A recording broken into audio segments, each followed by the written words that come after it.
Bismillahirrahmanirrahim. Assalamualaikum warahmatullahi wabarakatuh. Waalaikumsalam warahmatullahi wabarakatuh. Gimana kabarnya? Baik? Alhamdulillahirrahmanirrahim. Alhamdulillah kita dapat melanjutkan lagi perkuliahan kita di mata kuliah praktik perbankan 2. Pada hari ini kita akan masuk di pembahasan yang baru.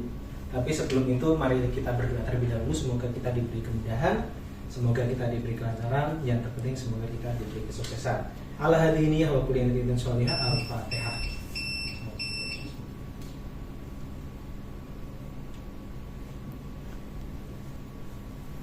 Amin amin ya rabbal alamin. Baik, kawan-kawan, apakah sudah mengerjakan semuanya tugas yang minggu lalu? Sudah ya? Oke. Capaian pembelajarannya apa?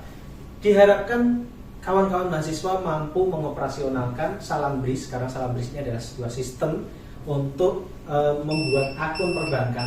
Oke, kita masuk di operasional bank. Jadi di perbankan syariah itu ada nasabah, ini nasabah pendanaan.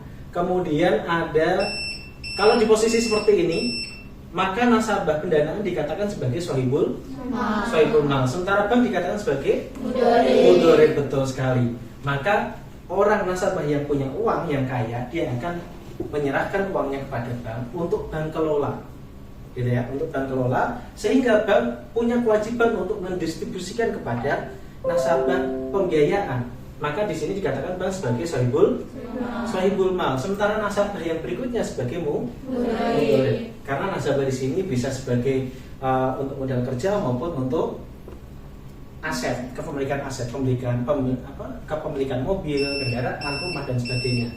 Nanti di sini ada akad-akad yang teman-teman sudah pelajari di mata kuliah yang lainnya. Ada kalau modal kerja biasanya pakai modal robah maupun musyarakah, betul. Sementara untuk yang kepemilikan aset, rumah, mobil dan yang lainnya biasanya pakai akad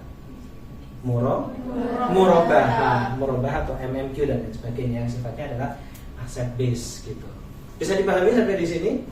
Ini ya, ini alur bagaimana kita mengoperasionalkan Salambris untuk transaksi pembukaan tabungan. Yang pertama, CS harus mengidentifikasi ini nasabah baru atau nasabah lama. Apa bedanya? Kenapa kita harus tahu nasabah baru dengan nasabah lama? Biar tahu kalau dia punya CIF-nya. Betul. Dengan kita mengetahui dia nasabah baru, otomatis dia belum punya CIF. Tapi kalau dia nasabah lama, dia sudah memiliki CIF. Maka kita tidak perlu buatkan CIF kembali. Nah, maka di sini akan ketahuan nasabah baru dan nasabah lama. Ketika nasabah baru, kita harus buatkan CIF-nya dulu. Setelah kita buatkan CIF, baru kita bisa melanjutkan untuk pembuatan rekening. Nanti akan muncul tombol biru di situ untuk buat rekening. Silahkan nanti diklik di situ. Nah, untuk nasabah lama, cara pembuatannya gimana? Kita harus tahu dulu CIF-nya berapa. Caranya adalah dengan kita masuk ke inquiry. Kita cari dulu database-nya nasabah dengan ketik namanya atau NIK. Kita masukkan, ketik katakanlah namanya Nasrul Fahmi, kita ketik, muncullah di situ. Nah, kita copy CIF-nya dan kita masuk ke menu pembuatan rekening. Menu buat rekening, nanti inputkan di situ CIF-nya. Kemudian kita cek betul nggak namanya, baru kita inputkan tujuan dan lain sebagainya. Sesuai nanti yang tertera di layar Salambris teman-teman masing-masing. Begitu sudah terbuat, maka perlu namanya otorisasi dari supervisor.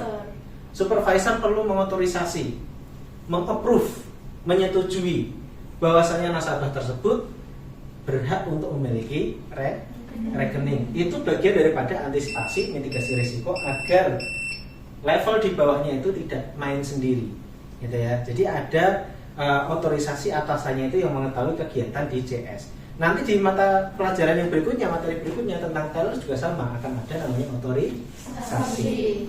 Nah, sampai di sini maka selesai sebetulnya untuk pembuatan akun. Tetapi di prakteknya di lapangan, di dunia bisnis yang ada, pasti harus ada stok tunai dulu, betul ya? Betul. Rekening baru aktif ketika ada stok tunai, ada yang 50.000, ada yang 100.000, ada yang 500.000 dan sebagainya. Nah, itu disesuaikan dengan kebijakan masing-masing. Nah, nanti teknisnya gimana? Si nasabah bisa titip ke CS dibawakan ke teller, atau nasabah diminta antri kembali di teller. Nanti kalau sudah sekalian diberikan sama teller. Bisa dipahami sampai sini? Bisa. Oke. Baik, selanjutnya kita akan masuk ke kuis. Ya, siap kuis? Siap. Oke, kuisnya yang pertama. Ingat, yang bisa menjawab dia akan mendapatkan poin tambahan di penilaian. Yang pertama, kapan transaksi membutuhkan otorisasi dari SPV? Di tahapan mana? Angkat tangan dulu. Selanjutnya, kuis yang berikutnya. Mengapa kita perlu mengidentifikasi nasabah, baik baru atau lama? Siapa yang bisa angkat tangan? Ada yang bisa?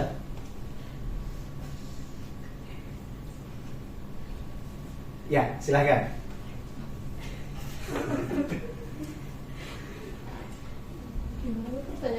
Gimana pertanyaannya? Saya ulangi lagi ya. Pertanyaannya adalah, mengapa kita perlu mengidentifikasi? Tadi di paling awal kan CS harus menanyakan, Bapak sudah punya rekening sebelumnya atau belum? Jadi gitu ya. Mengapa kita perlu mengidentifikasi dia nasabah baru atau nasabah lama? Ada yang bisa? Ya, silakan. Karena kalau yang nasabah lama tuh udah ada CIR. Kalau yang baru harus dibuatkan CIF dulu supaya buat rekeningnya. Sebelum membuat rekening harus bikin CIF dulu. Oke, betul? Betul. Oke, kita beri plus.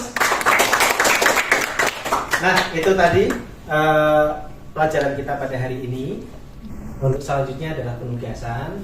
Seperti biasa, kawan-kawan mahasiswa silahkan dipraktekkan di rumah masing-masing, di kos-kosan, di kontrakan, atau dimanapun. Bisa memanfaatkan juga fasilitas yang ada di kampus kita.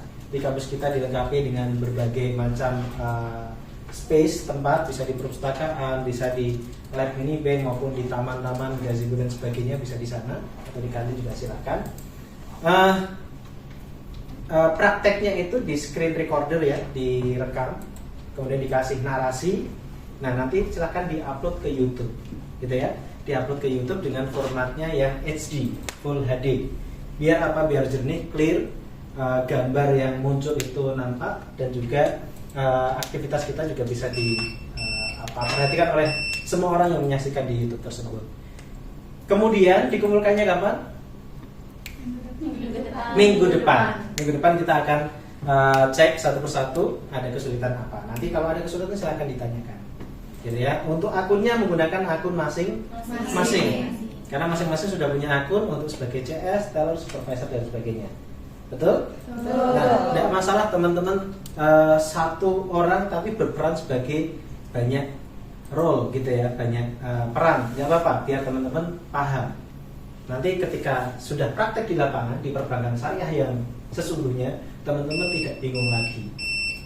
Gimana ketika saya jadi teller, gimana ketika saya jadi supervisor, maupun gimana ketika nanti saya jadi kepala cabang dan sebagainya. Amin. Amin. Ada pertanyaan sampai di sini? Kalau nggak ada pertanyaan, mari kita tutup perkuliahan kita pada hari ini dengan membaca hamdalah. Alhamdulillahirobbilalamin. Dan terakhir kita berdoa dulu dengan doa kafaratul majelis. Subhanakallahumma wa bihamdika asyhadu an la ilaha illa anta astaghfiruka wa atubu ilaik. Terima kasih, sukses selalu, sehat selalu. Assalamualaikum warahmatullahi wabarakatuh. Waalaikumsalam warahmatullahi wabarakatuh. Oke. Bapak Ibu syariah, sukses.